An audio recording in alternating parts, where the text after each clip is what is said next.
এই বছর আমাদের যে এপ্রিল মাস মোটামুটি প্রায় এপ্রিল মাসের 10 তারিখ 11 তারিখের পর থেকে কন্টিনিউয়াসলি অর্থাৎ অবিচ্ছিন্নভাবে যে তাপদাহ চলছে সেই তাপদাহ আজও অব্যাহত থাকবে দেশের অনেক জায়গাতে। আমরা আশা করছি আগামীকাল থেকে অর্থাৎ আগামীকাল 2রা মে আমরা আশা করছি দেশের তাপমাত্রা অনেক জায়গাতে কমে যাওয়ার সম্ভাবনা আছে এবং সেই সাথে দেশের অনেক জায়গাতে বৃষ্টিপাতের সম্ভাবনা আছে। বিশেষ করে দেশের উত্তর এবং উত্তর পূর্বের যে জেলাগুলো সেই জেলাগুলো থেকে প্রথম বৃষ্টিপাত শুরু হওয়ার সম্ভাবনা বেশি।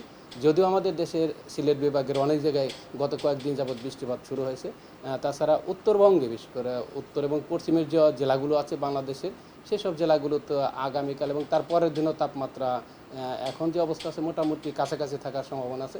তবে তা বাদ দিয়ে অর্থাৎ পশ্চিমের যে অংশগুলো আছে তা বাদে বাকি যে অঞ্চলগুলো আছে সেই অঞ্চলগুলোতে আমরা আশা করছি আগামীকাল থেকে তাপমাত্রা কমে যাবে এবং দেশের বিভিন্ন জায়গায় বিচ্ছিন্নভাবে হলেও বৃষ্টিপাত শুরু হবে।